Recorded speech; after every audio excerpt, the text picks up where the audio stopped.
Hello everyone, स्वागत है सभी को मेरा एक और लेक्चर वीडियो में, जहां हम पढ़ने वाले हैं motion in straight line graphical representation में वेलोसिटी टाइम कर्व और एक्सीलरेशन टाइम कर्व के बारे में। उम्मीद है कि अपने घरों में सब भगवान की कृपा से स्वस्थ होंगे।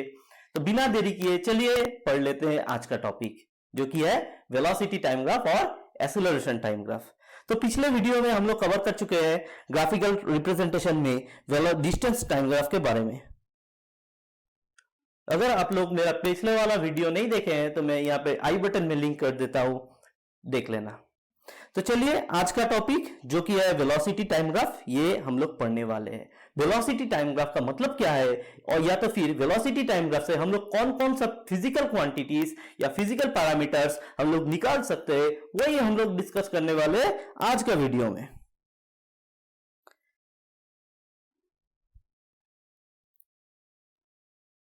तो आज का टॉपिक हो गया VT graph. V stands for velocity and time T stands for time.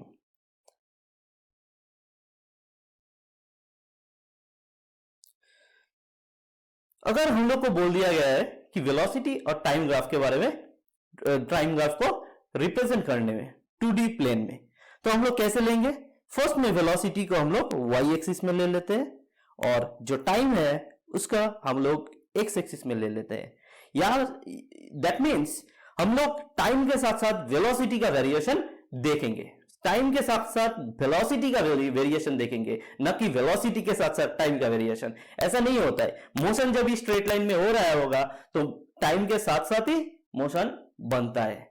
तो यहाँ पे बहुत सारे केसेस हो सकता है ग्राफ का, ग्राफिकल रिप्रेजेंटेशन में वेलोसिटी टाइम कर्व में, जैसे कि हम लोग डिस्टेंस टाइम कर्व में देख चुके थे कि बहुत सारा केसेस था।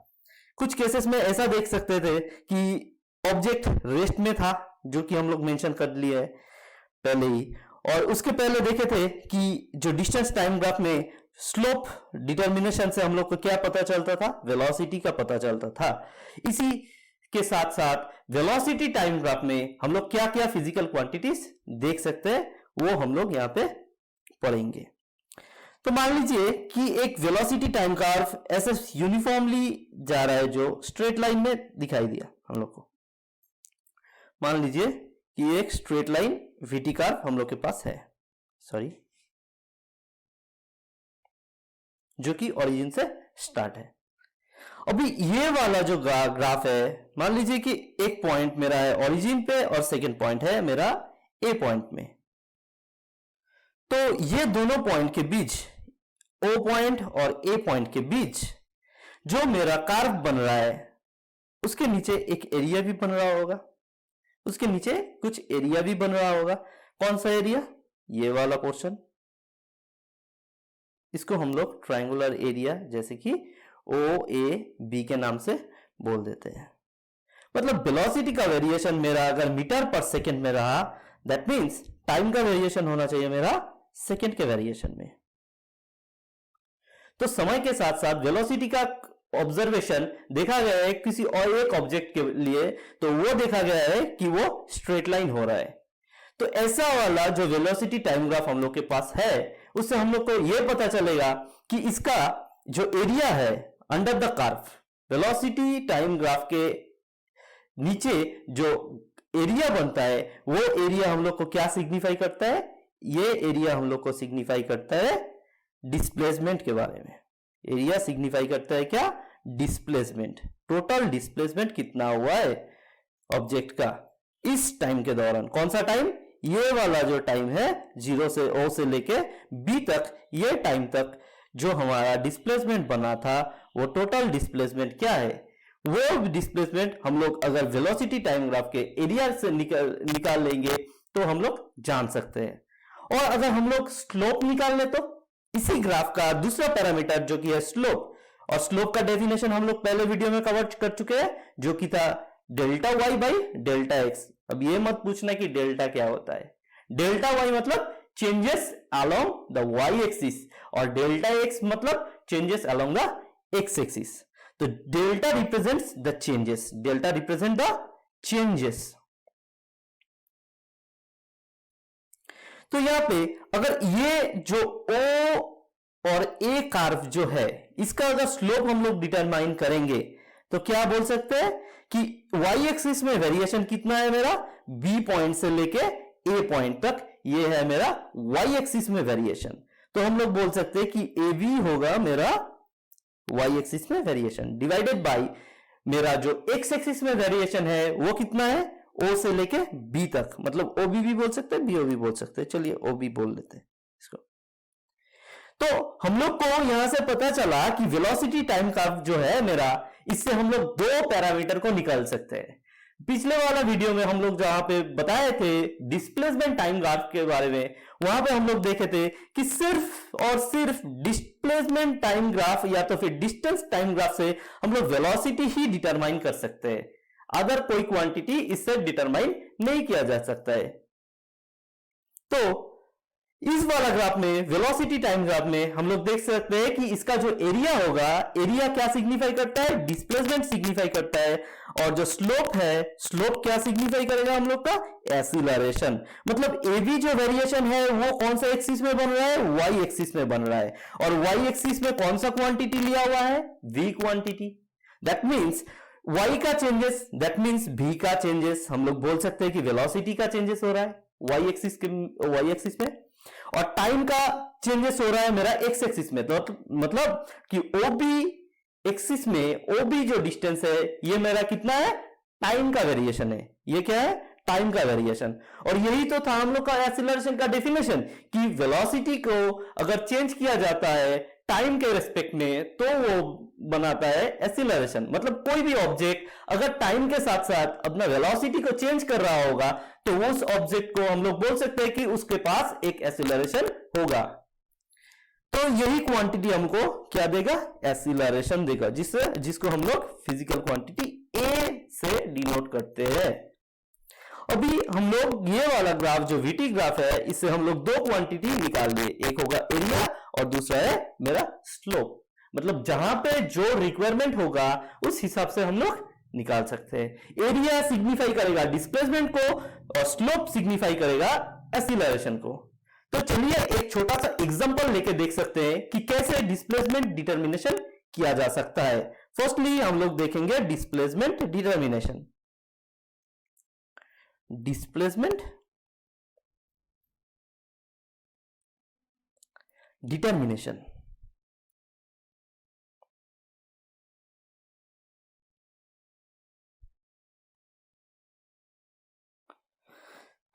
सपोज मेरा पास एक ग्राफ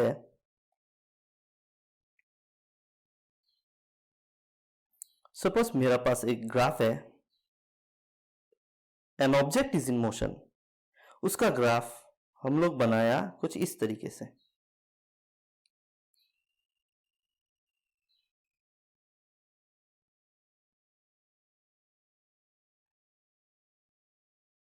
ये हो गया मेरा ओरिजिन, और ये जो y एक्सिस है ये पॉजिटिव y है और ये नेगेटिव y है। मतलब y एक्सिस में कौन सा क्वांटिटी का हम लोग ले लेंगे, वेलोसिटी को।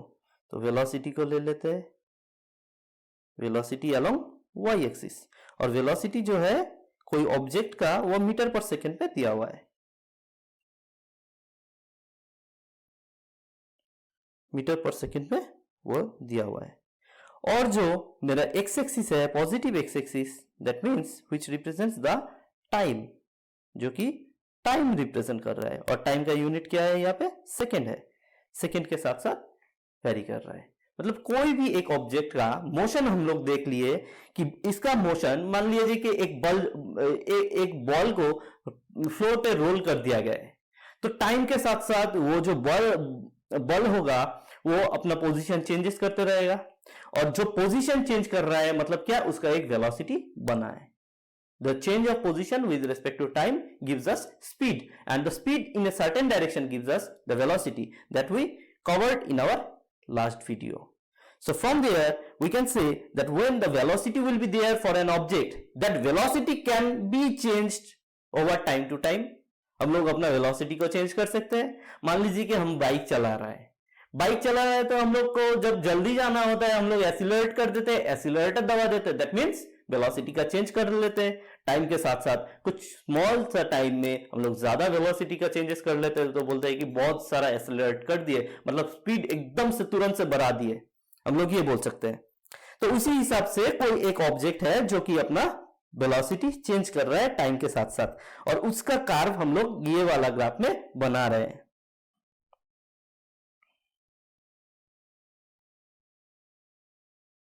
कितना यूनिट ले लिए?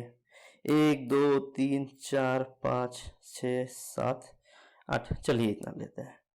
और हम लोग बोल दिए कि 5 यूनिट तक हम लोग जो वेरिएशन देखे हैं, 5 यूनिट तक जो वेरिएशन देखे हैं ऑब्जेक्ट का, कुछ इस तरीके का था। और 5 से 6 तक, 5 से 6 तक, ये 5 सेकंड तक ऐसा वेरिएशन था, मतलब एवर इंक्रीजिंग था। वेलोसिटी टाइम कार्व जो था वो एवर इंक्रीजिंग, मतलब क्या, वेलोसिटी टाइम के साथ साथ बढ़ रहा था, वेलोसिटी टाइम के साथ साथ बढ़ रहा था। एक minute,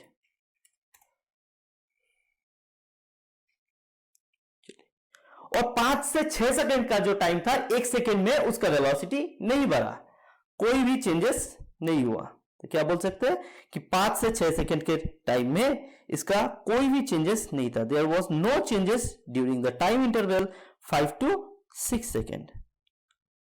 but when the object moves for more 2 seconds, the object has slowed down itself. The object has slowed down itself. और वो मान लीजिए कि कुछ इस तरीके से नीचे आ गया, अपना वेलोसिटी चेंज किया, चेंज करते करते इतना चेंज कर लिया कि वो नेगेटिव डायरेक्शन में आ गया है। और नेगेटिव डायरेक्शन में आने का मतलब इसका जो पहला वाला केस में जो था, यहाँ पे वेलोसिटी कितना था, मेरा हाईएस्ट वेलोसिटी कितना था, मान लेते हैं कि +4 मीटर पर सेकेंड था। अभी 6 सेकेंड के बाद जब 7 सेकेंड में आया, 7 सेकेंड में इसका वेलोसिटी 0 बन गया था। कितना बना था? 0 बना था। 7 नंबर सेकेंड में इसका वेलोसिटी आ गया था 0, और 0 बनने के बाद 7 से 8 सेकेंड तक इसका वेलोसिटी नेगेटिव डायरेक्शन में जा चुका था। इसका वेलोसिटी नेगेटिव डायरेक्शन में जा चुका था, और जो जितना तक गया वो वाला वेलोसिटी मेरा था, let us suppose -2 metre per second. Unit क्या है? यूनिट है मेरा मीटर पर सेकेंड। अभी फिर टाइम के बढ़ने के साथ साथ उसका वेलोसिटी पॉजिटिव के तरफ चलने लगा, और हम लोग बोल सकते हैं कि फिर नेक्स्ट एक सेकेंड में उसका जो वेलोसिटी था, नेक्स्ट एक सेकेंड में उसका वेलोसिटी यहां से लेके -2 से लेके फिर 0 हो गया, और जो ऑब्जेक्ट है वो रेस्ट में आ गया। वो कहां पे आ गया? रेस्ट में आ गया। यह है मेरा 9 सेकेंड। और एक्सिस में क्या था मेरा क्वांटिटी? टाइम किस में मेजर किया गया? सेकेंड में मेजर किया गया। ठीक है, यहाँ पे जो कार्व बना इसको हम लोग पॉइंट से डिटरमाइन कर देते हैं कि ए बी पॉइंट, फिर है मेरा सी पॉइंट होके डी पॉइंट, और फिर फाइनली ई पॉइंट में आके जो है मेरा मोशन ऑफ द व्हीकल वो रुक गया।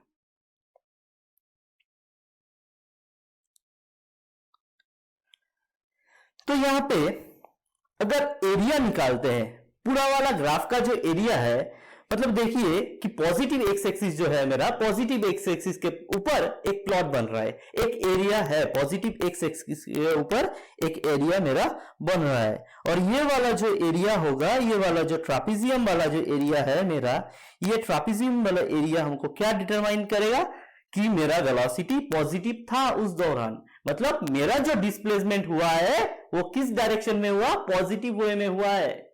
मतलब वेलोसिटी जब पॉजिटिव था और वेलोसिटी और टाइम के बीच जो कार्व बना, जो कि एरिया, और जो एरिया हम लोग बोले थे यहाँ पे कि एरिया क्या डिटरमाइन करता है? डिस्प्लेसमेंट डिटरमाइन करता है। तो वही एरिया हम लोग निकाले तो हम लोग को क्या मिलेगा? पॉजिटिव डिस्प्लेसमेंट मिलता है। और फिर वही व्हीकल अगर नेगेटिव वेलोसिटी लेके आ रहा है, मतलब क्या? वो जो वेलोसिटी लेके आ रहा है वो रिटर्न कर रहा है, अपना उल्टा तरफ आ रहा है, जिस तरफ गया था उसका उल्टा तरफ वो मूव कर रहा है। यहाँ पे नेगेटिव का मतलब क्या है? नेगेटिव साइन का मतलब है कि ऑपोजिट डायरेक्शन में मूव करना। नेगेटिव साइन का मतलब है ऑपोजिट डायरेक्शन में मूव करना। वेलोसिटी अगर मेरा पॉजिटिव था, that means the object was in positive axis, and if the velocity is negative, that means the object is just returning to the path towards us from where the object is measured, the distance of the object is measured. So नीचे वाला मतलब negative y axis के साथ साथ मतलब x जो horizontal graph है, horizontal जो लाइन है, टाइम कर्व, इसके नीचे वाला पोर्शन में जो एरिया मेरा बना है, ये वाला एरिया, येलो कलर पोर्शन वाला एरिया, ये वाला मेरा क्या है? ये वाला मेरा है नेगेटिव डिस्प्लेसमेंट। कैसा डिस्प्लेसमेंट होगा? ये नेगेटिव डिस्प्लेसमेंट कहलाएगा। क्यों ये नेगेटिव डिस्प्लेसमेंट है? अभी अभी हम लोग बताए कि जो वेलोसिटी है वो अगर नेगेटिव डायरेक्शन में बनता है तो वो नेगेटिव वाला डिस्प्लेसमेंट हम लोग को देता है। ठीक है, तो इसमें हम लोग टोटल एरिया निकालेंगे तो क्या मिलेगा हम लोग को? टोटल एरिया निकालने पर हम लोग को मिलता है कि कितना डिस्प्लेसमेंट हुआ था। तो इसको हम लोग पार्ट पार्ट में निकालेंगे। यहां पे हम लोग बात कर रहे हैं कि डिस्प्लेसमेंट डिटर्मिनेशन कैसे किया जा सकता है, इसलिए हम लोग एरिया को लेके चल रहे हैं। और इसके नेक्स्ट वाला केस में हम लोग पढ़ेंगे कि स्लोप ऑफ द कर्व जो है उसमें हम लोग को क्या पता चलेगा? एक्सीलरेशन के बारे में पता चलेगा। तो यहां पे डिस्प्लेसमेंट का जो केस है जहां पे एरिया बन रहा है, तो फर्स्ट वाला पार्ट में ट्रापेजियम का एरिया है, एरिया ऑफ ट्रापेजियम। अभी ट्रापेजियम कौन सा है? OABC, OABC ये वाला है मेरा ट्रापेजियम। और ये ट्रापेजियम का एरिया कितना बना भाई? Formula for the area of trapezium is half of sum of parallel sides, sum of parallel sides into height is equal to half into sum of parallel side। कितना है यहाँ पे देख सकते हैं। एक पैरेलल साइड तो मेरा हो गया AB, इसको लिख लेते हैं कि एक पैरेलल साइड मेरा है AB और दूसरा वाला पैरेलल साइड क्या है? CO। और हाइट जो बना मेरा वो कौन सा है? या तो फिर आप लोग B पॉइंट से लेके 6 पॉइंट, मतलब ये वाला जो पॉइंट है इस पॉइंट तक आप लोग हाइट निकाल सकते हैं। मतलब एक्स एक्सिस जब 0 था, 0 से लेके B पॉइंट तक जाने में कितना चेंजेस हुआ, मतलब ये वाला जो हाइट है, ये वाला हाइट कितना होगा? +4 क्वांटिटी होगा। तो यही वाला हाइट को हम लोग कैसे डिटरमाइन कर देते हैं? हम लोग मान लीजिए कि ये जो पॉइंट है, ये पॉइंट को हम लोग मान लिए कि F क्वांटिटी है, तो OF, तो हाइट क्या हो सकता है मेरा? OF, हाइट हो गया मेरा OF। और इससे हम लोग को क्या पता चलेगा? Half of AB। AB मतलब कितना है? AB मतलब कितना है? 5 सेकंड से वेरिएशन 6 सेकंड तक जा रहा है। AB मतलब कितना है? 5 सेकंड से 6 सेकंड तक। कितना टाइम का फासला है? 1 सेकंड का। तो 6 - 5 = 1 सेकेंड। तो हम लोग AB के जगह पे क्या लिखेंगे? 1 सेकेंड लिखेंगे। प्लस CO के जगह पे क्या लिखेंगे? CO कौन सा है मेरा? ओरिजिन से लेके C तक कितना टाइम का चेंजेस हुआ है, वो वाला टाइम कितना है? 0 से लेके 7 तक, मतलब मेरा 7 सेकेंड है। कितना सेकेंड? 7 सेकेंड। इनटू OF तो हम लोग बोल ही चुके हैं कि 0 से लेके Y एक्सिस में कितना चेंजेस हो रहा है? +4 मीटर पर सेकेंड का चेंजेस हो रहा है। मतलब OF जो है वो मेरा वेलोसिटी दे रहा है और OF का वैल्यू कितना है? +4 मीटर पर सेकेंड है। अभी यहां से हम लोग कैलकुलेट करेंगे तो half of 8 second into 4 metre per second मतलब डिवाइडेड बाई सेकेंड। अभी देखो सेकेंड गया मेरा और यहां पे 2, एज ए रिजल्ट 8 × 2 और यूनिट क्या बचा मेरा? ये वाला मीटर। तो यूनिट क्या बचा मेरा? मीटर। तो कितना आया ट्रापेजियम का एरिया? 16 मीटर। मतलब हम लोग का जो ऑब्जेक्ट हम लोग लिए थे, जिसका मोशन हम लोग स्टडी कर रहे थे, वो वाला ऑब्जेक्ट O से लेके C तक मतलब पहले जितना दूरी पर गया, जाने के बाद उसका वेलोसिटी घट गया, फिर से वेलोसिटी बढ़ रहा था बढ़ रहा था बढ़ रहा था, फिर एक जगह पे जाके वो रुक गया, मतलब सेम वेलोसिटी से जा रहा था, फिर वो उसने सोचा कि गाड़ी को अभी रुका दिया जाए, तो वेलोसिटी को वो सीज कर दिया, मतलब कुछ भी एक्सीलरेट नहीं किए और ब्रेक अप्लाई करना चालू किए। तो ब्रेक अप्लाई करना चालू किए तो वो ग्राफ किस में फॉल हो गया, सी तक फॉल हो गया, मतलब बी से सी में ग्राफ फॉल हो रहा है। और सी टाइम तक, मतलब 7 सेकंड का जो ड्यूरेशन था, उसमें गाड़ी कितना तक चला, गाड़ी चला 16 मीटर तक। लेकिन यहां पे केस हमारा खत्म नहीं हुआ था, सी पॉइंट से लेके फिर ये चला था डी पॉइंट तक, फिर डी पॉइंट से लेके ई पॉइंट तक ये कर्व मेरा बन रहा था। तो इस दौरान जो नेगेटिव डायरेक्शन में डिस्प्लेसमेंट बना वो देगा हमको नेगेटिव डिस्प्लेसमेंट, मतलब डिस्प्लेसमेंट पहले वाले केस में डिस्टेंस मेरा इस तरफ जा रहा था, और नीचे वाला जो केस है उसमें उसका वेलोसिटी 0 होने के बाद फिर से उसने टर्न लिया, व्हीकल को घुमाया, और घुमाने के बाद वो सीधा आने लगा उल्टा तरफ। ठीक है, अभी उल्टा तरफ कितना डिस्टेंस आया वो अगर हम लोग जानना चाहते हैं तो हम लोग क्या करेंगे, एरिया ऑफ द ट्राइंगल निकाल देंगे। कैसे बनेगा, एरिया ऑफ द ट्राइंगल क्या है, CDE, CDE, और एरिया ऑफ द ट्राइंगल कैसे बनता है हम लोग का, half of base into height का फॉर्मूला से। अभी हाफ फैक्टर तो हो गया, लेकिन बेस कितना है, हम लोग का बेस कितना है, ट्राइंगल का बेस कौन सा है, ट्राइंगल का बेस है सी से लेके ई तक, सी से लेके ई तक, ये हो गया मेरा ट्राइंगल का base.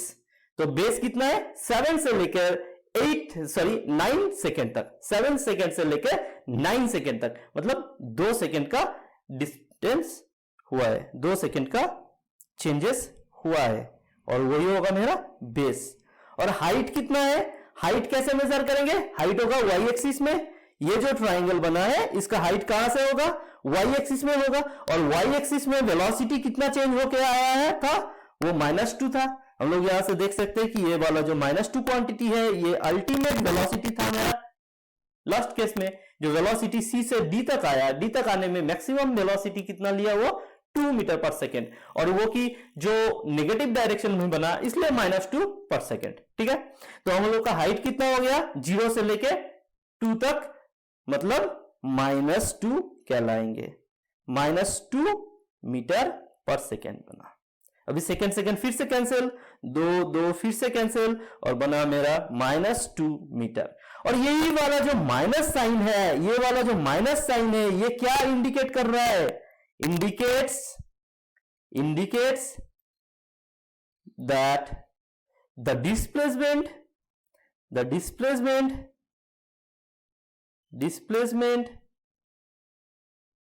is made in opposite direction. ये माइनस साइन हम लोग को बोल रहा है कि डिस्प्लेसमेंट नेगेटिव होने का मतलब नेगेटिव साइन का मतलब ये इंडिकेट कर रहा है कि डिस्प्लेसमेंट मेरा ऑपोजिट डायरेक्शन में है। तो अभी हम लोग को अगर ये मालूम करना है कि ये जो पूरा केस था जिसमें एक व्हीकल जा रहा था, बहुत स्पीड से जा रहा था, स्पीड बढ़ते ही गया, एक टाइम पे आके वो स्पीड एकदम स्लो हो गया था, फिर वो स्पीड फॉल करना चालू किया, फिर वो स्पीड क्या हुआ, फॉल करना चालू किया, और फॉल करते करते एक समय 0 हो गया, फिर व्हीकल टर्न लिया दूसरे तरफ, टर्न देने के बाद और वो हम लोग की तरफ फिर से कुछ दूर तक आने लगा, और फिर से उसका वेलोसिटी क्या हुआ, सीज हो गया, जो वेलोसिटी था वो 0 की तरफ जाने लगा, और फाइनली एक टाइम में आके वो रुक गया। लेकिन इसमें टोटल डिस्प्लेसमेंट कितना बना, तो टोटल डिस्प्लेसमेंट निकालना चाहते हैं तो टोटल एरिया को सम अप करना होगा, मतलब एल्जेब्रिक सम जिसका हम लोग बोलते हैं वो करना होगा। तो एल्जेब्रिक सम क्या होगा, therefore the algebraic sum of area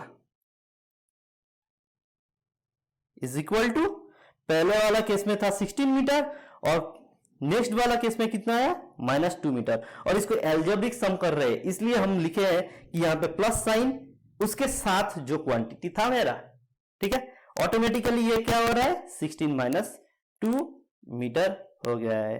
और फाइनली हम लोग को डिस्प्लेसमेंट क्या मिला 14 मीटर।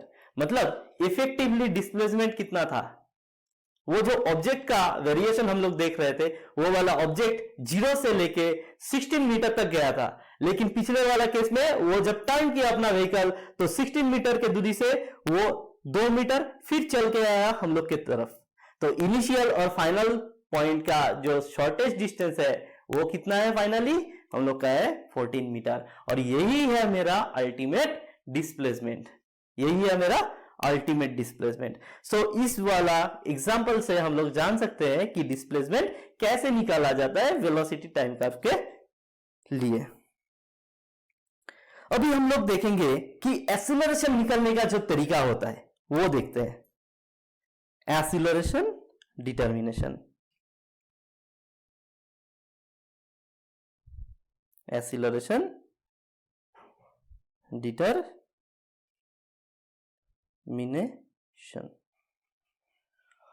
फिलहाल देखें कि एक्सीलरेशन डिटर्मिनेशन करने के लिए हम लोग का कार्व कैसा होना चाहिए।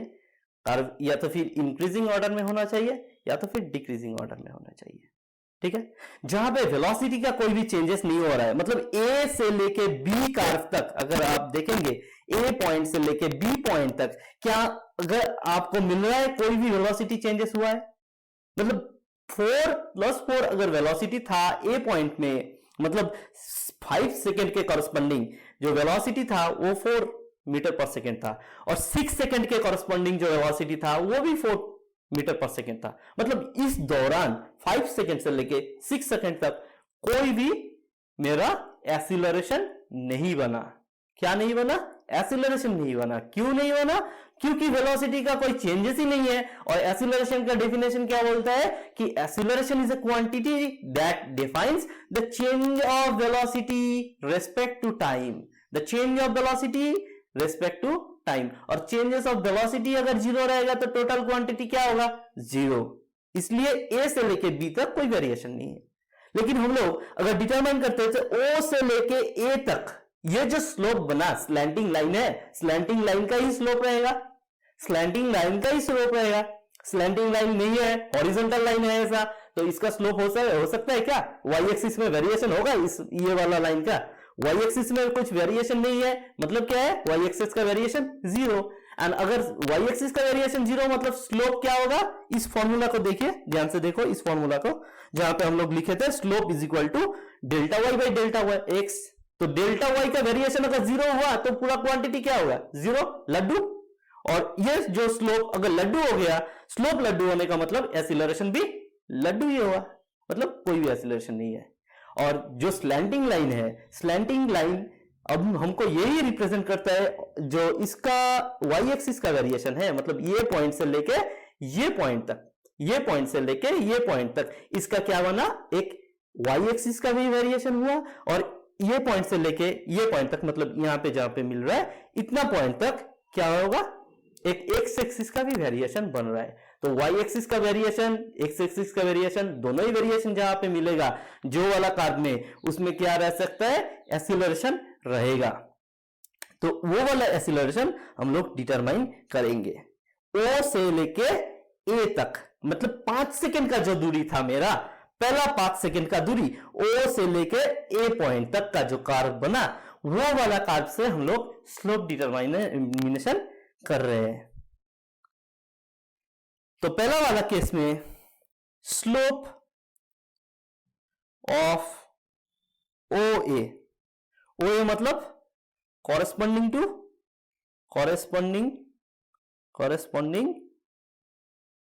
To first 5 second. पहला जो 5 सेकेंड है उस दौरान क्या था चेंजेस, वो देख रहे हैं। Acceleration determination is equal to क्या होगा?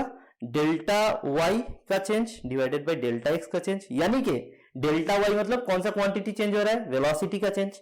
मतलब क्या, वेलोसिटी का change divided bye x axis में कौन सा क्वांटिटी है, टाइम है, तो टाइम का चेंज इज इक्वल टू, हम लोग बोल रहे हैं कि वेलोसिटी का चेंजेस कहां से कहां तक हो रहा है। ध्यान से देखिए इस ग्राफ को, ओ पॉइंट जब था तब वेलोसिटी कितना था, 0 था, लेकिन ए पॉइंट में जब आ गया था, ए पॉइंट में जब आता है तब व्हीकल का वेलोसिटी कितना था, +4 मीटर पर सेकेंड था।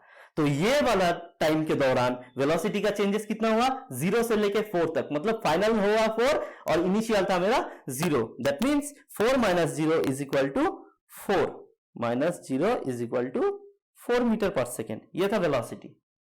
और टाइम कितना था, टाइम का चेंजेस ध्यान से देखो फिर से ग्राफ को, ओ से लेके कितना तक, 6 सेकेंड तक, ये सॉरी 5 सेकेंड तक, जहां पे ए पॉइंट बन रहा है।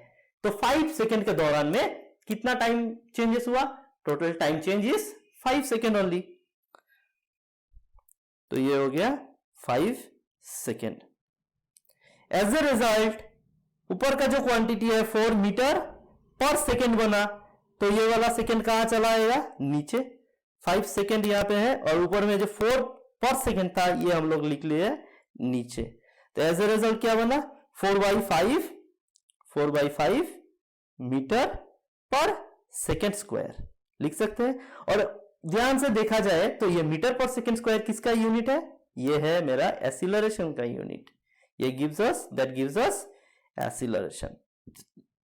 और ये जो एक्सीलरेशन का जो वैल्यू है ये पॉजिटिव वैल्यू आया ना हम लोग का, ये वैल्यू अगर हम लोग का पॉजिटिव आता है, इसका इंडिकेशन यही है कि एक्सीलरेट हुआ है व्हीकल, एक्सीलरेट हुआ है पॉजिटिवली, मतलब व्हीकल का जो वेलोसिटी था इस दौरान इस कार्व के लिए वो वेलोसिटी बढ़ रहा था, कभी वो घटा नहीं था। लेकिन दूसरा वाला जो स्लोप है ये ग्राफ में, जहां पे हम लोग देख सकते हैं कि बी पॉइंट से लेकर डी पॉइंट तक, बी पॉइंट से लेकर सी पॉइंट होकर डी पॉइंट तक, जो ये वाला जो ग्राफ बन रहा है बी से लेके डी तक, ये वाला स्लोप के लिए हम लोग डिटरमाइन करते हैं।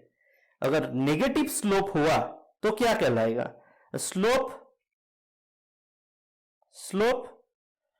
ऑफ बी से लेके डी तक, इज इट।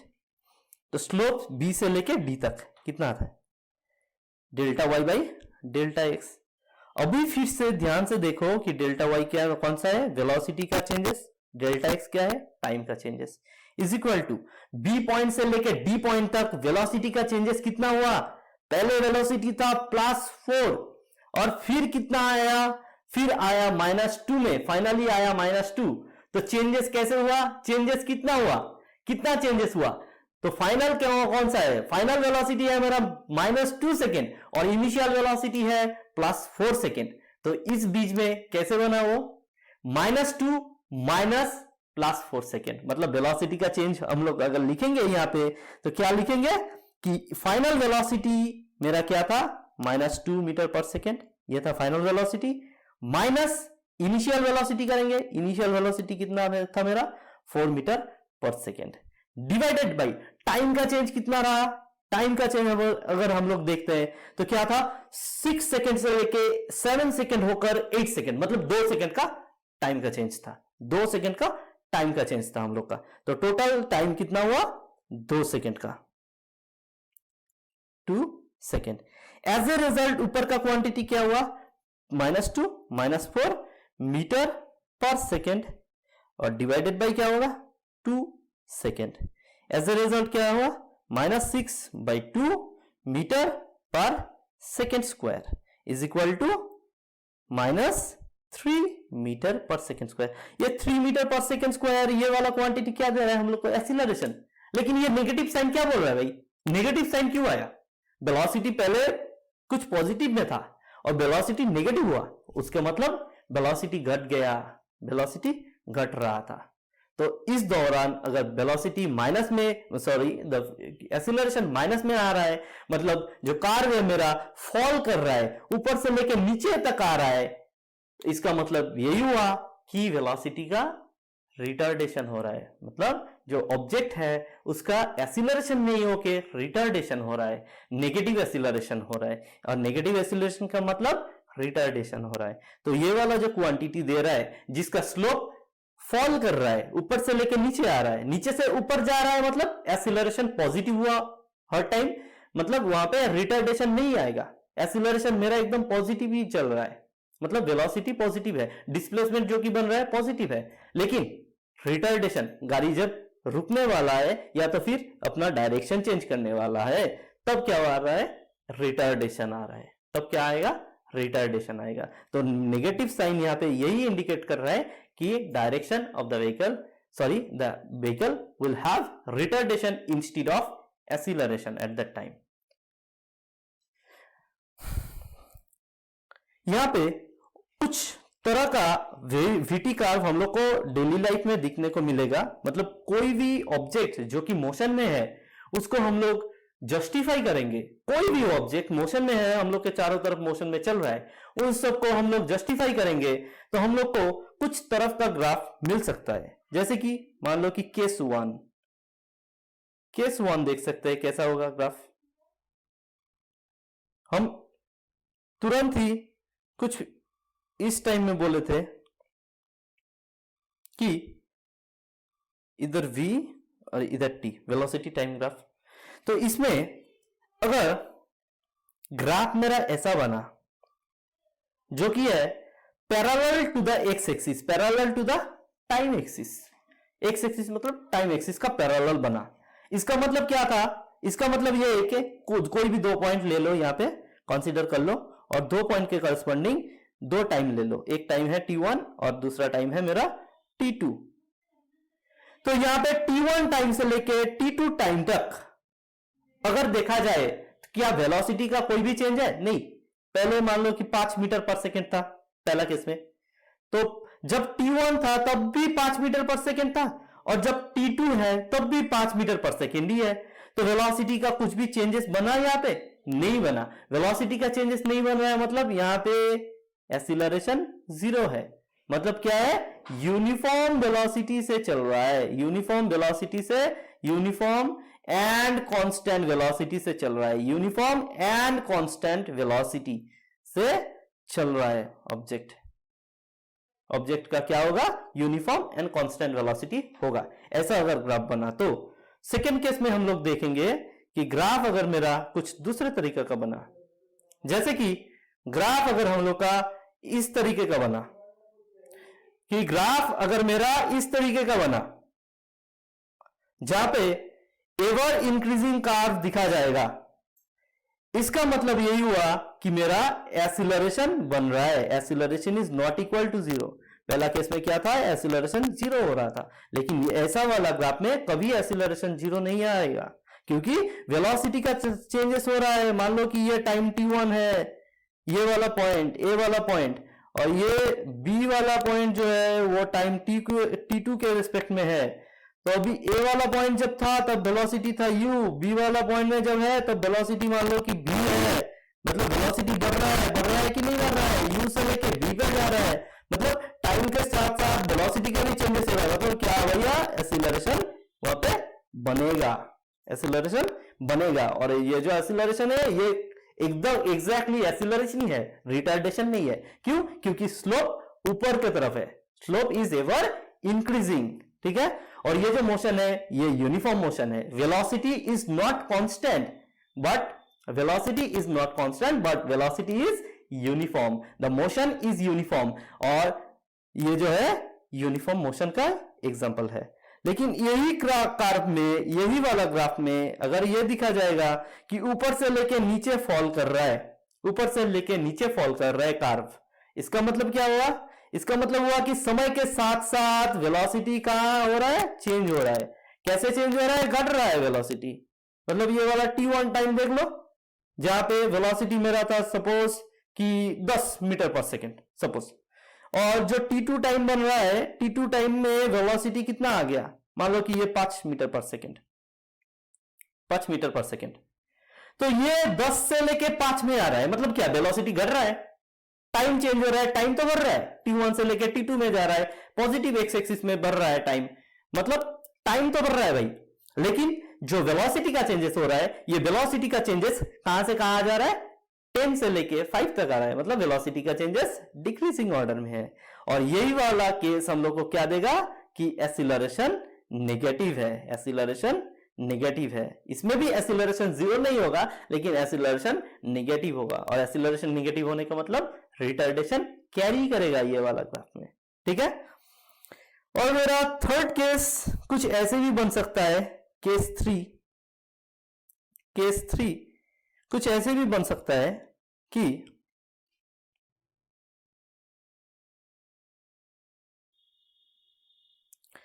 जब मेरा टाइम जीरो था तब भी व्हीकल का एक वेलोसिटी था, और जब मेरा टाइम कुछ आया जैसे कि t1, सपोज ये वाला टाइम है t1, तब भी मेरा वेलोसिटी कुछ इंक्रीजिंग ऑर्डर में ही है। जब मेरा टाइम जीरो था, मतलब कौन सा पॉइंट, ये वाला पॉइंट, जब मेरा time is equal to t is equal to zero था, मतलब ओरिजिन में था टाइम, तब भी मेरा एक्स वाई एक्सिस में कुछ इंटरसेप्ट था, जो कि है u, मान लो कुछ भी, मतलब इसको हम लोग बोल सकते हैं कि 5 मीटर पर सेकेंड मान लो। तो जब मेरा टाइम जीरो था तब भी इसका वेलोसिटी, व्हीकल का वेलोसिटी था, मतलब एक व्हीकल रास्ते से चल रहा है और तुम खड़े होकर देख रहे हो, अचानक से चालू किए कि वो जो व्हीकल जा रहा है तुम्हारे सामने से उसको मेजर करना, तो तुम जब मेजर करोगे तब भी तो व्हीकल का एक वेलोसिटी था, तो वही वाला वेलोसिटी हो गया इनिशियल वेलोसिटी। और जो टाइम चेंज हो रहा है, अभी मेजर जो कर रहे हो टाइम, एक टाइम तक 10 सेकंड तक आपने देखा है ऑब्जेक्ट को, तो ये 10 सेकंड का लैप में क्या होगा, वेलोसिटी देखे कि वेलोसिटी बढ़ रहा था, मतलब एवर इंक्रीजिंग कर्व है, वेलोसिटी बढ़ रहा था।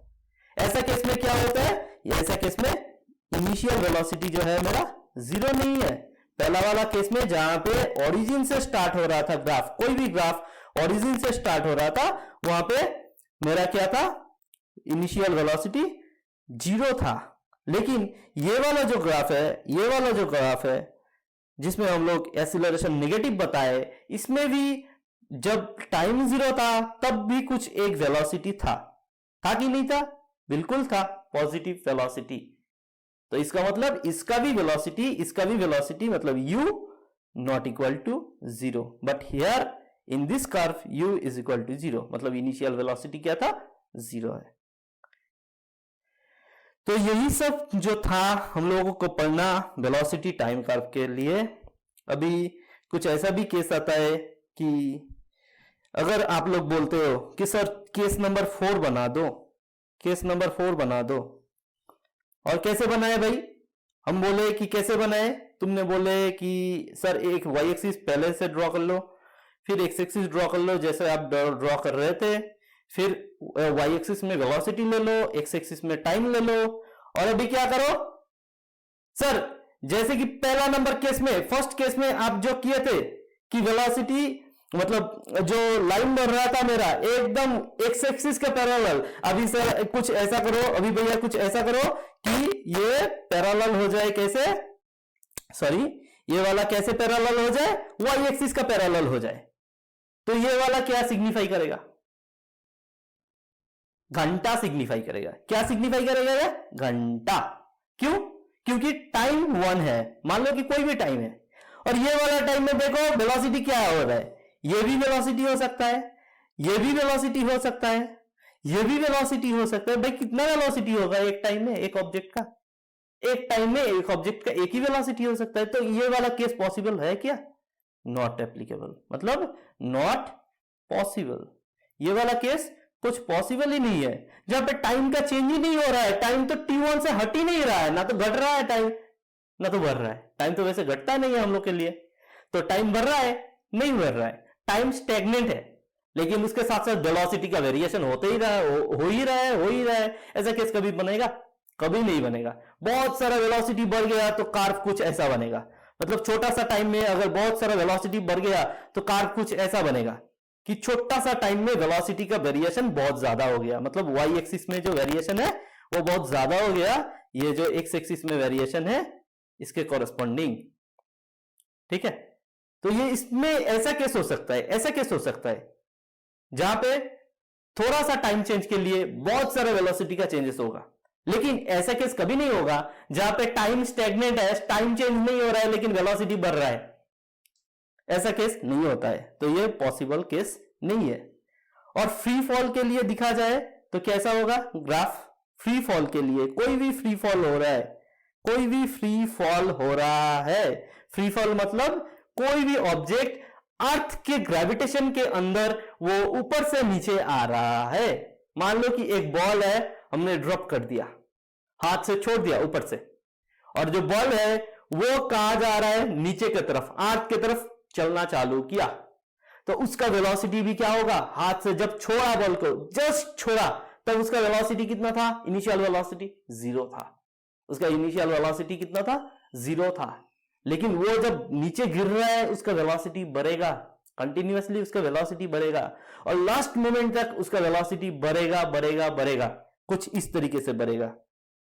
लास्ट मोमेंट तक उसका वेलोसिटी बढ़ेगा, सिर्फ बढ़ेगा, इस तरीके से बढ़ेगा। और जब भी एकदम से मैक्सिमम हो गया वेलोसिटी, तब वो बॉल जाके ग्राउंड पे हिट कर रहा है। मतलब ये वाला जो टाइम है, मान लो कि t1 टाइम, ये वाला टाइम में बॉल क्या करेगा? हिट करेगा ग्राउंड में। और मान लो कि ऐसा भी हो रहा है, ग्राउंड में हिट करने के बाद वो टपका खा रहा है, मतलब ऊपर आ रहा है, फिर से ड्रॉप करने के बाद that is coming upward again. That means now the motion is against gravity, the motion is against gravity. तो ग्रेविटी तो नीचे तरफ है, ग्रेविटी तो मेरा नीचे तरफ है, लेकिन बॉल टपका खा के फिर ऊपर आ रहा है। मतलब क्या हुआ भाई? यही हुआ कि इसका वेलोसिटी चेंजेस हो रहा है। वेलोसिटी तो जब ग्राउंड में था तब मैक्सिमम वेलोसिटी हुआ था, लेकिन फिर क्या हो रहा है? वेलोसिटी मैक्सिमम से लेके फिर 0 के तरफ जाएगा। वेलोसिटी फिर मैक्सिमम से लेके टपका खा के फिर एक सर्टेन डिस्टेंस तक आ रहा है, और एक सर्टेन डिस्टेंस में आने के बाद उसका वेलोसिटी जाएगा, 0 हो जाएगा, और 0 जब हो जाएगा और उसके पास कुछ भी एनर्जी नहीं बचेगा कि वो ऊपर जा सके। मतलब यही तक उसका हो गया, काम खत्म। तो जब टपका खा के इतना तक आया, उसका मतलब क्या हुआ कि वेलोसिटी मेरा 0 बना। कौन सा जगह पे? यहां पे ग्राउंड में 0 था क्या? नहीं, वहां पे मैक्सिमम वेलोसिटी से टपका खाया। फिर वहां से भी दूसरा केस अगर मान लेंगे तो मैक्सिमम वेलोसिटी वहां पे मैक्सिमम था, मतलब ग्राउंड में हिट करने के साथ साथ मैक्सिमम वेलोसिटी से हिट किया, लेकिन तुरंत ही बाद उसका वेलोसिटी नेगेटिव डायरेक्शन में चेंज हो गया। वेलोसिटी नेगेटिव डायरेक्शन में चेंज होने के होना मतलब ये ग्राफ को हम लोग एक्सटेंडेड करेंगे, और जो कि है ये वाला टाइम के लिए हम लोग ऐसे वेरीफाई करेंगे कि जब ये टाइम t1 में टपका खाया और ऊपर आने लगा, जब फिर से टाइम बढ़ने लगा, तो उसका भी वेलोसिटी 0 के तरफ जाएगा, नेगेटिव ऑर्डर में जा रहा है, मतलब उसका वेलोसिटी 0 के तरफ जा रहा है। मतलब पहला वाला केस में क्या था? टपका खा रहा था, कहां पे? ये पहला वाला केस में ऐसा था कि मोशन जो था 0 वेलोसिटी से बढ़ रहा है, एकदम नीचे फ्लोर पे टपका खाया। जब टपका खाया तब उसका वेलोसिटी एकदम से मैक्सिमम हो गया। ये वाला जो वेलोसिटी है ये v max है, मान लो कि v max मतलब वेलोसिटी मैक्सिमम है। फिर वही टाइम में वो क्या खाया? टपका खाया, मतलब ऊपर आने लगा, नेगेटिव डायरेक्शन में जा रहा है, मतलब उसका वेलोसिटी क्या होगा? अभी नेगेटिव होगा, तो वेलोसिटी नेगेटिव हुआ, इसलिए ना ड्रॉ किए ये इसको नेगेटिव में। ये वाला क्या हो गया? वेलोसिटी नेगेटिव होगा, ठीक है।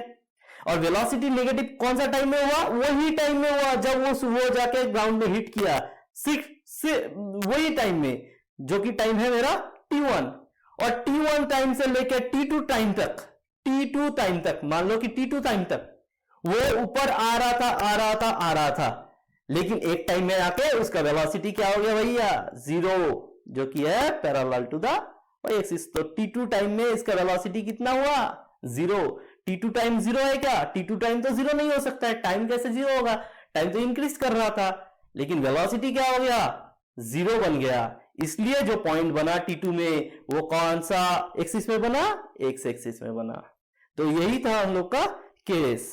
तो डाउनवर्ड मोशन के लिए, मेरा डाउनवर्ड मूवमेंट के लिए, डाउनवर्ड मोशन के लिए मेरा पहला वाला ग्राफ, और उसी के साथ साथ एक्सटेंडेड केस जो था upward motion for that ball, ठीक है। और डाउनवर्ड मोशन जो था, इस दौरान जो एक्सीलरेशन बनेगा मेरा, ये वाला एसिलरेशन प्लस जी कहलाएगा, मतलब एसिलरेशन ड्यू टू ग्रेविटी हो रहा है। तो यही वाला एसिलरेशन कुछ हम लोग का कुछ डेफिनिट एसिलरेशन बनता है अगर अर्थ के अंडर अर्थ का ग्रेविटेशन के लिए वो ऊपर से नीचे आ रहा है। मतलब मान लो कि ये मैं पेन छोड़ रहा हूं तो ये नीचे तरफ आ रहा है, तो ये पेन छोड़ने के साथ साथ नीचे तरफ आ रहा है, मतलब इसका वेलोसिटी क्या हो रहा है, बढ़ रहा है। वेलोसिटी क्या हो रहा है, नीचे आने के साथ साथ बढ़ रहा है। जब छोड़ रहा था तब तो इसका वेलोसिटी 0 था, हाथ पे रुका हुआ है, तो नीचे आ रहा है मतलब बढ़ रहा है वेलोसिटी, ठीक है। और जब बढ़ रहा है और वेलोसिटी के साथ साथ वो नीचे की तरफ आ रहा है, मतलब जिस तरफ ग्रेविटेशन है उसी तरफ आ रहा है, उस तरफ आने का मतलब एसिलरेशन पॉजिटिव होगा। और ग्रेविटेशन के अंडर में जो एसिलरेशन होता है उसको हम लोग क्या बोलते हैं, जी से डिफाइन करते हैं, जी से, जिसको हम लोग बोलते हैं कि एसिलरेशन ड्यू टू ग्रेविटी, ठीक है।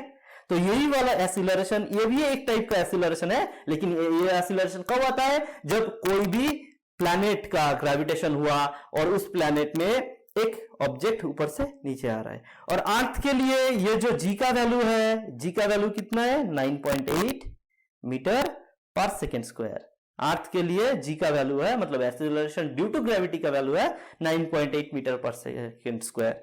देख सकते हो कि metre per second square unit तो है ही एसिलरेशन का।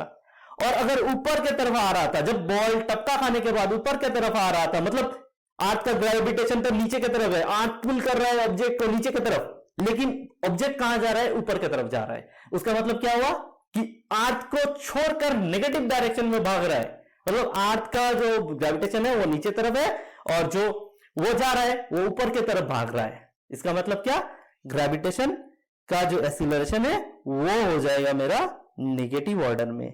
मतलब ये वाला जो अपवर्ड मोशन है इसके लिए जो एसिलरेशन आएगा वो हर टाइम नेगेटिव ऑर्डर में बनेगा। और जो था वेलोसिटी टाइम कर्व के बारे में जो था बस यही था। अभी हम लोग को पढ़ना है लास्ट वाला टॉपिक, छोटा सा ही टॉपिक है, देख लो ध्यान से कि लास्ट वाला टॉपिक जो बचा है वो है एसिलरेशन टाइम ग्राफ। और भैया एसिलरेशन टाइम ग्राफ क्या से बनेगा, इसका सिर्फ क्वालिटेटिव एनालिसिस हम लोग करेंगे किसकी, क्योंकि इसमें कुछ बनने वाला है नहीं खास। एसिलरेशन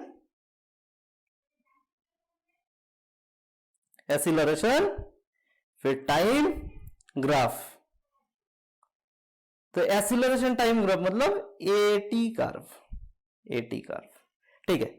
हम लोग ऐसा ले लिए कि एक्स एक्सिस में टाइम का चेंजेस एज यूजुअल, जैसे कि पता है कि टाइम के साथ साथ सब क्वांटिटी का चेंजेस हो रहा है मोशन में, तो टाइम के साथ साथ एसिलरेशन का चेंजेस हो रहा है। एसिलरेशन किस तरफ भैया, ऊपर की तरफ। एसिलरेशन किस तरफ, ऊपर की तरफ। और टाइम किस तरफ, पॉजिटिव एक्स एक्सिस की तरफ, ठीक है। और यहां पे एसिलरेशन टाइम ग्राफ, अगर मैं ये बोलता हूं कि मेरा एसिलरेशन 0 होगा, ऐसा ग्राफ बनाओ जिसका एसिलरेशन है 0 टाइम के साथ साथ, तो ग्राफ कैसा बनेगा भाई, ग्राफ कैसे बनेगा, ग्राफ कुछ इस तरीके से बनेगा जो कि है पैरेलल और अपन द एक्स एक्सिस, जो कि है अपन द एक्स एक्सिस, मतलब टाइम के साथ साथ ये t1 टाइम, ये हो गया t1 टाइम, ये हो गया t2 टाइम, ये हो गया t3 टाइम, कुछ भी टाइम मान लो, कुछ भी टाइम मान लो। इसके साथ साथ एसिलरेशन का क्वांटिटी कितना है, 0 ही तो है ना, एक्स एक्सिस से चल रहा है, मतलब वाई एक्सिस का इंटरसेप्ट कितना है, वाई एक्सिस में कितना है, 0 है। मतलब टाइम जो भी चेंज हो, t1 से t2, t2 से t3, कुछ भी टाइम चेंज हो, लेकिन एसिलरेशन भैया हमारा 0 है, उसके लिए ग्राफ कुछ इस तरीके से बनता है। और फिर एसिलरेशन अगर मेरा हो, लेकिन एसिलरेशन कुछ फिक्स्ड हो, मतलब वेलोसिटी का चेंजेस जो हो रहा था वो यूनिफॉर्मली हो रहा था, उसके लिए जो ग्राफ हमको ड्रॉ करना है कुछ इस तरीके से बनेगा, कुछ इस तरीके से बनेगा। मतलब टाइम कुछ भी हो, t1 हो टाइम, t2 हो टाइम, या तो फिर t3 टाइम में लो, कुछ भी लो, जो पॉइंट को अगर ऑब्जर्व करोगे तो इधर एसिलरेशन और इधर टाइम, तो पॉइंट को ऑब्जर्व करोगे, ये A point, B point, C point क्या है, ये तीनों ही तो एक corresponding to a particular acceleration है ना, इतना है इसका एसिलरेशन।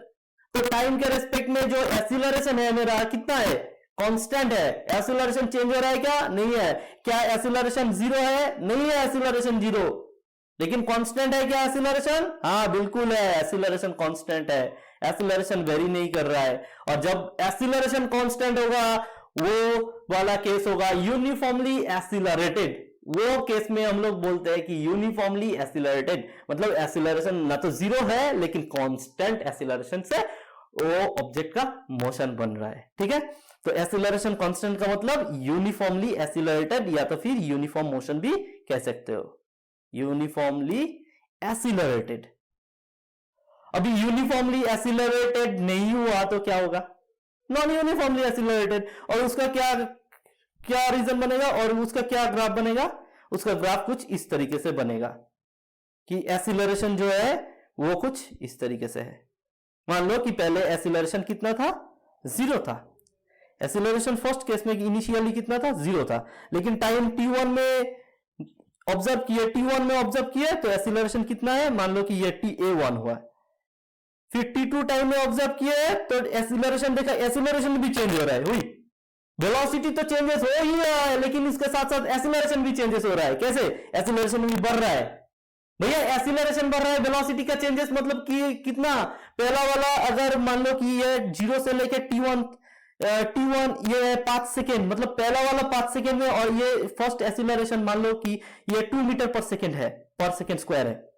ठीक है, तो पहला वाला पर सेकेंड 5 सेकेंड में 2 metre per second square acceleration बन रहा था। ठीक है, लेकिन नेक्स्ट 5 सेकेंड में, फिर नेक्स्ट वाला 5 सेकेंड में क्या बन रहा है? एक्सीलरेशन और भी बढ़ रहा है। एक्सीलरेशन हो गया 4 मीटर पर सेकेंड स्क्वायर, और एक्सीलरेशन इज इक्वल टू क्या है? वेलोसिटी का change divided by time taken. अभी देखो टाइम टेकन है मेरे पास, एक्सीलरेशन है, तो वेलोसिटी का चेंज कौन सा बढ़ा है? कौन सा किस में बढ़ा है? ये जो सेकेंड टाइम इंटरवल है 5 सेकेंड, इसके कॉरेस्पॉन्डिंग वेलोसिटी का चेंजेस कुछ ज्यादा ही हो रहा है। मतलब तुम बहुत तेजी से बढ़ रहे हो, हेवी ड्राइवर हो तुम। तो इस केस में ऐसा हो रहा है। अगर इस केस में कुछ ऐसा हो रहा है, इसका मतलब क्या है? एक्सीलरेशन नॉन यूनिफॉर्म है, मतलब यूनिफॉर्म एक्सीलरेशन इसमें नहीं है। तो नॉन यूनिफॉर्म मोशन का कर्व कुछ इस तरीके से बनेगा, जो कि हम लोग को इस चैप्टर में पढ़ना ही नहीं है। क्यों? क्योंकि मोशन इन स्ट्रेट लाइन और यूनिफॉर्मली एक्सीलरेटेड या तो फिर यूनिफॉर्म मोशन का ही पार्ट हम लोग कंसिडर करेंगे। ठीक है, और इसमें एक और चीज हम लोग को ऐड करना है, मतलब और एक चीज देखना है कि एक्सीलरेशन टाइम ग्राफ हम लोग को क्या देता है। एक्सीलरेशन और टाइम ग्राफ जो है ये हम लोग को क्या देता है? एक्सीलरेशन टाइम ग्राफ जो है हम लोग को एक्सीलरेशन इनटू टाइम किया जाए, मतलब एक्सीलरेशन इनटू टाइम किया जाए तो क्या मिलेगा हम लोग को? वेलोसिटी का चेंज। क्या मिलेगा? वेलोसिटी का चेंज v माइनस u मिलेगा। तब मतलब क्या? एक्सीलरेशन कर्व जो है मेरा, एक्सीलरेशन टाइम कर्व जो है, मतलब ये अगर एक्सीलरेशन है और इसके कॉरेस्पॉन्डिंग टाइम लिया हुआ है, मतलब टाइम के साथ साथ एक्सीलरेशन कितना बन रहा है वो अगर हम लोग वेरीफाई करते हैं, और इस टाइम में मान लो कि मेरा एक्सीलरेशन कर्व दिया हुआ है कुछ इस तरीके से, कुछ इस तरीके से एक्सीलरेशन कर्व दिया हुआ है। मतलब क्या? मतलब क्या? ये फर्स्ट जो टाइम है, मान लो कि ये टाइम मान लो कि 2 सेकेंड से लेके 2 सेकेंड या तो फिर 0 सेकेंड से लेके, मान लो कि 0 टाइम से लेके, या तो फिर यहाँ पे t1 टाइम से लेके इतना तक मतलब t2 टाइम तक मेरा एक्सीलरेशन का चेंजेस कितना हुआ? कोई भी एक्सीलरेशन का चेंजेस नहीं हुआ। तो ये वाला जो ग्राफ है एक्सीलरेशन टाइम ग्राफ का, इसके अंडर में जो एरिया कवर्ड है, इसके अंडर में जो एरिया मेरा कवर्ड है, वो एरिया क्या इंप्लाई करेगा, क्या सिग्निफाई करेगा? ये एरिया हम लोग को देगा change of velocity, change of velocity, change of velocity देगा मेरे को। कैसे देगा? क्योंकि हम लोग को एक्सीलरेशन का डेफिनेशन से पता है कि acceleration is equal to change of velocity, that means b minus u by T. तो ये हम लोग को पता है। अगर हम लोग एरिया निकालते हैं, एरिया का मतलब क्या हो गया? एरिया का मतलब हो गया a इंटू टी। रेक्टेंगल का एरिया है तो ये इतना क्या होगा? ये तो हो गया a, मतलब एरिया का चेंज, सॉरी एक्सीलरेशन का चेंज, इनटू लेंथ क्या हो गया? टाइम का चेंज। तो टोटल एरिया क्या बना? एक्सीलरेशन इनटू टाइम बना। और एक्सीलरेशन इनटू टाइम इस फॉर्मूला से क्या बोल सकते हैं कि v minus u is equal to a into T. तो ए इंटू टी अगर कैलकुलेट करते हैं, मतलब एरिया कैलकुलेट करते हैं, तो क्या बनेगा हम लोग का v माइनस यू। मतलब ये जो ए पॉइंट है, ये पॉइंट से बी पॉइंट तक वेलोसिटी का कितना चेंज हुआ वो हम लोग डिटरमाइन कर सकते हैं। ठीक है, तो area sorry acceleration versus time graph का यही सिग्निफिकेंस है कि एसेलरेशन टाइम ग्राफ का जो एरिया बनता है, तो ये एरिया हम लोग को क्या डिटरमाइन करने में हेल्प करेगा, चेंज ऑफ वेलोसिटी डिटरमिनेशन करने में हेल्प करेगा। तो यही था हम लोग का जो इंटायर ग्राफिकल डिस्कशन था, ग्राफिकल रिप्रेजेंटेशन का डिस्कशन था, वो कुछ इस तरीके का था और इतना ही था। चलिए मिलते हैं आप लोगों से फिर मेरा नेक्स्ट वीडियो में, जहां हम डिस्कस करने वाले हैं इक्वेशंस ऑफ यूनिफॉर्म मोशन।